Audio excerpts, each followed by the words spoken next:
व्यवस्थापक भी हैं, हमारे जो प्राकृतिक चिकित्सा केंद्र चलते हैं उनके प्राकृतिक चिकित्सा विशेषज्ञ भी हैं और भिन्न-भिन्न प्रकार से जो इस कार्यक्रम को सपोर्ट करते हैं, वो लोग इसमें आए हुए हैं। जी, सरकार का सहयोग रहता है प्राकृतिक चिकित्सा जो आप लोग सत्र वगैरह कार्यक्रम करते हैं, इसमें सरकार का या आयुष मंत्रालय का या राज्य सरकार के जो चिकित्सा है, आयुर्वेद चिकित्सा है या प्राकृतिक चिकित्सा है, इनका सहयोग रहता है कि समिति ही करती है? हमारे इस सम्मेलन के लिए सरकार का कोई सहयोग नहीं है, बल्कि जो 17 सम्मेलन हुए हैं, किसी भी सम्मेलन के लिए सरकार का कोई सहयोग नहीं है।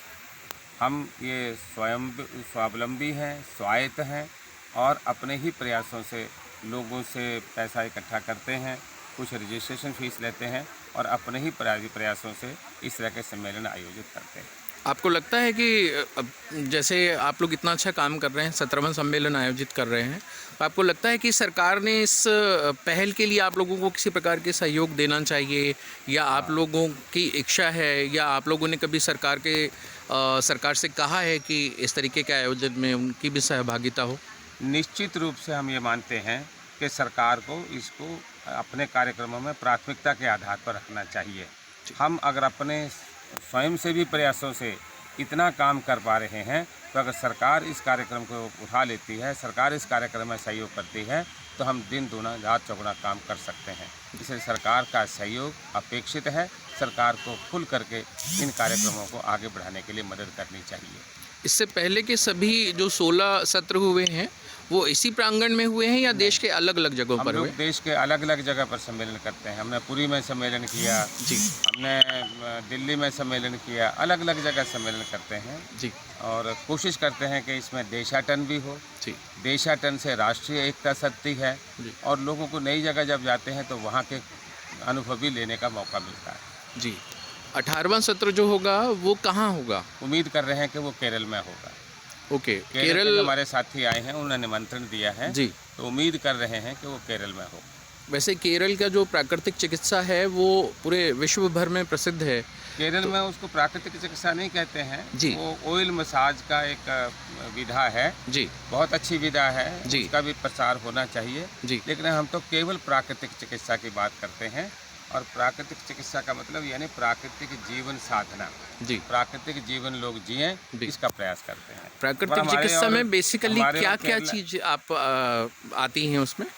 प्राकृतिक चिकित्सा में एक तो आहार शुद्धि आती है, जी, दूसरा योग आता है जी, और तीसरा जो पंच तत्व हैं, पंच तत्वों से शरीर में अगर कोई दोष आया है तो उसका सुधार करना। जी।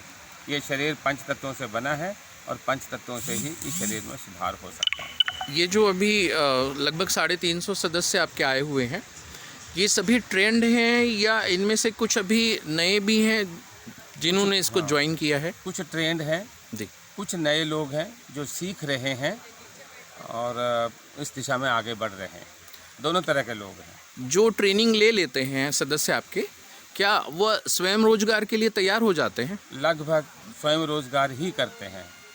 कुछ जगह राजस्थान में कुछ लोगों को नौकरी मिल जाती है, पर साधारणतः हमारे साथ जो लोग काम करते हैं या तो अपने घर में वो इसकी प्रैक्टिस करते हैं और अगर खुल करके प्रैक्टिस करते हैं तो स्वयं सेवी ही करते हैं, स्वरोजगारी ही बनते हैं।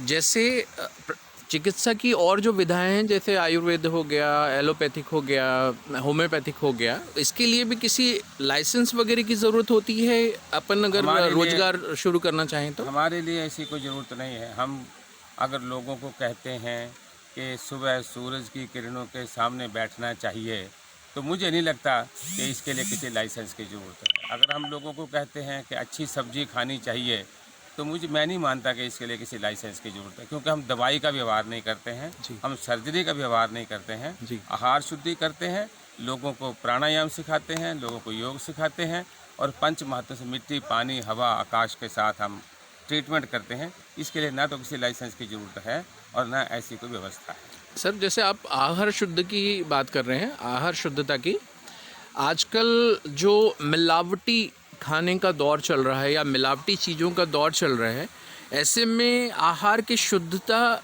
किस पैमाने पर की जा सकती है?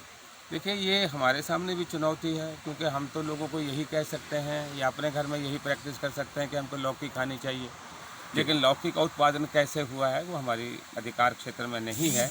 हम प्रयास करते हैं, इसलिए ऑर्गेनिक खेती का भी प्रचार करते हैं, ऑर्गेनिक खेती को भी विकास करने के लिए, प्रमोट करने के लिए कोशिश करते हैं। लेकिन वो एक चुनौती है कि जो उत्पादन हो रहा है वो उत्पादन जिस तरह से होना चाहिए वैसा नहीं है। कोशिश करते हैं कि ऑर्गेनिक उत्पादन हो और हमारे लोगों को मिल सके, वो जहाँ मिलता है वो हम कर लेते हैं, नहीं तो जो है उसमें जो बेस्ट हो सकता है, जो बेहतरीन हो सकता है, वैसा प्रयास करने की कोशिश करते हैं। जी सर, रुकिएगा एक मिनट। हाँ।